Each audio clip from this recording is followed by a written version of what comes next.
नमस्कार प्रिय दर्शकों, स्वागत है आपका हमारे YouTube चैनल। दोस्तों, हिंदू धर्म में मकर संक्रांति का महत्व सभी संक्रांतियों में सबसे अधिक माना जाता है। साल में कुल 12 संक्रांतियां होती हैं।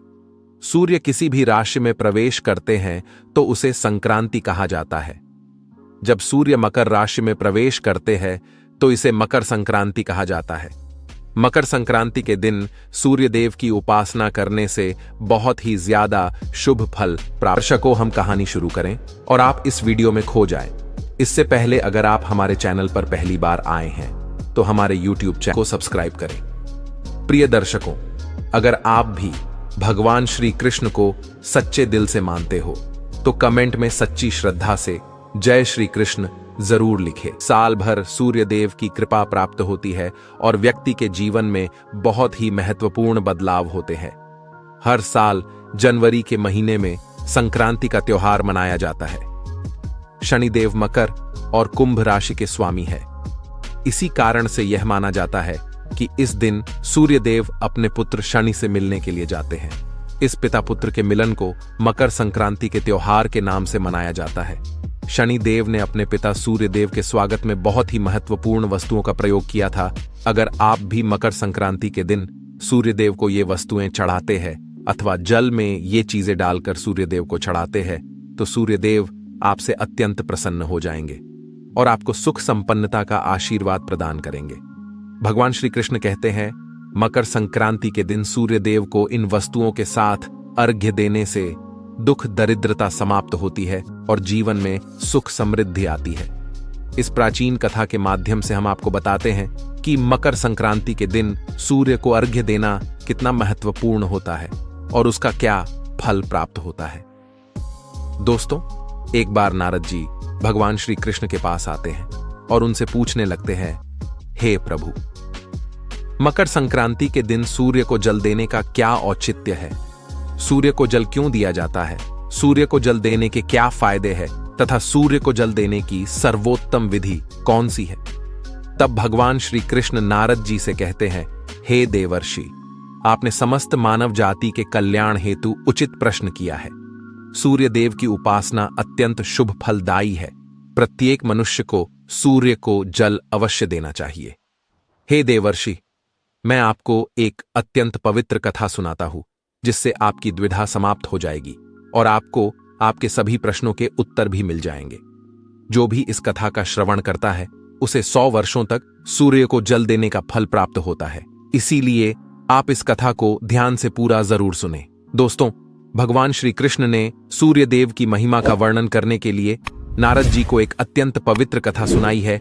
इस कथा में सूर्य को जल देने की सही विधि और अत्यंत शक्तिशाली सूर्य देव के मंत्र के बारे में बताया है। इसीलिए आप सभी इस कथा को ध्यान से पूरा अवश्य सुने। इस कथा को सुनने मात्र से ही आपको सूर्य को जल देने का फल प्राप्त होता है। तो चलिए शुरू करते हैं।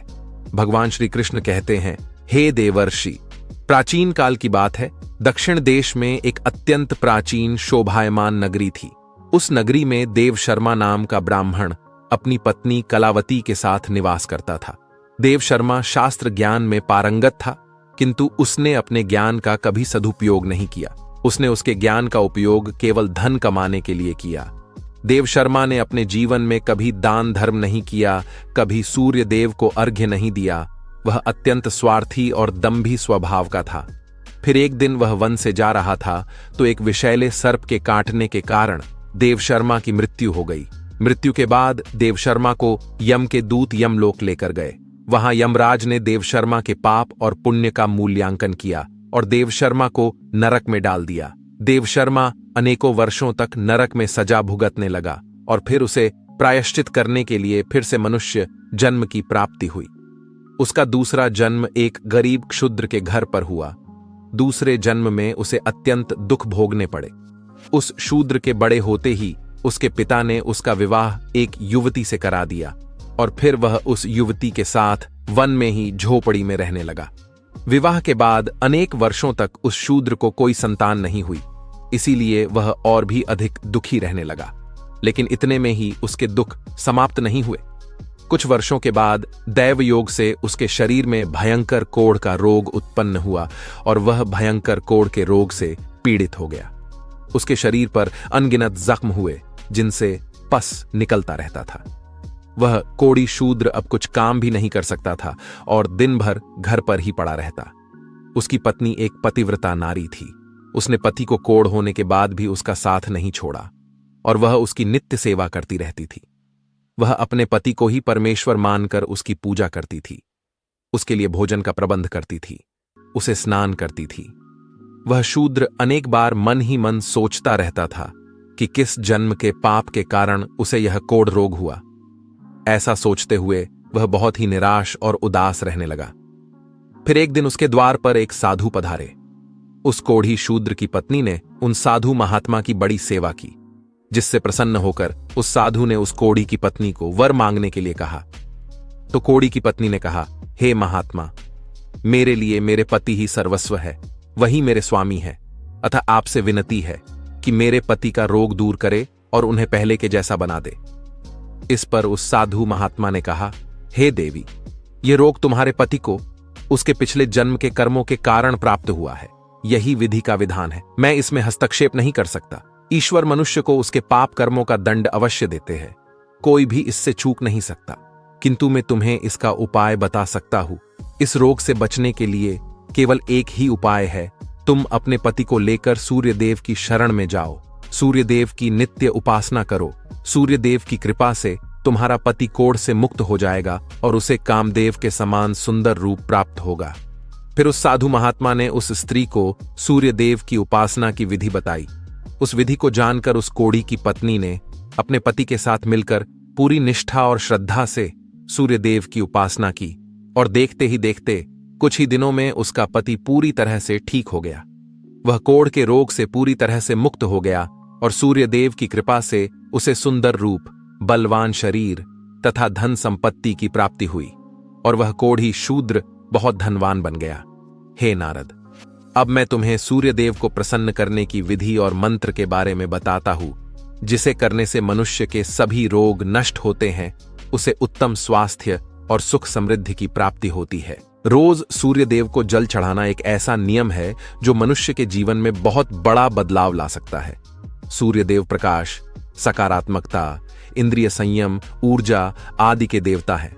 सूर्यदेव को मात्र जल चढ़ाने से सभी संकट दूर हो सकते हैं। हर समस्या का समाधान सूर्य को जल अर्पण करने से ही प्राप्त हो सकता है। सूर्य देवता की उपासना करने से आत्मा की शुद्धि होती है और मनोबल बढ़ता है। सूर्योदय के समय सूर्य की किरणों से वातावरण पवित्र और सकारात्मक बन जाता है। यदि प्रतिदिन सुबह स्नान करके सूर्य देवता को मंत्रों का उच्चारण करते हुए जल चढ़ाते हैं तो इसके कई फायदे होंगे। कुंडली में अन्य ग्रहों की तरह ही सूर्य के शुभ या अशुभ स्थिति में होने से जीवन पर भी इसका शुभ या अशुभ प्रभाव पड़ता है। कुंडली में सूर्य यदि शुभ स्थिति में होता है तो समाज में भरपूर मान सम्मान, यश और प्रसिद्धि मिलती है। वहीं कुंडली में यदि सूर्य अशुभ स्थिति में हो तो इसके विपरीत परिणाम मिलते हैं। इसलिए कुंडली में यदि सूर्य की स्थिति मजबूत करनी है तो कुछ चीजें पानी में डालकर सूर्य देव को अर्घ्य देने से शुभ परिणाम प्राप्त होते हैं। अर्घ्य देने से तात्पर्य यह है कि सूर्य देवता को भक्ति भाव से जल अर्पण करना। यह जल आप दोनों हाथों की ओंजल बनाकर या तांबे के पात्र में शुद्ध जल भरकर उसे सूर्य देवता को समर्पित करें। लेकिन ध्यान रहे कि यदि हाथों की ओंजल बनाकर सूर्य देवता को अर्घ्य दे रहे हैं तो अपने हाथों की तर्जनी और अंगूठे को एक दूसरे से जोड़कर ना रखें, यानी कि एक दूसरे का स्पर्श ना होने दें। दोनों हाथों के अंगूठों को फैलाकर रखें। यदि हम तर्जनी और अंगूठे को जोड़कर रखते हैं तो यह राक्षसी मुद्रा बन जाती है और इस मुद्रा में सूर्य को अर्घ्य देना अशुभ माना जाता है। यदि आप पात्र में जल भरकर सूर्य देवता को अर्घ्य दे रहे हैं तो भी उस पात्र को दोनों हाथों के अंगूठे का स्पर्श ना हो, इसका ध्यान रखें। अर्घ्य देते समय अपने दोनों हाथों को ऊपर उठाकर पात्र को पकड़े और सिर झुकाकर रखें।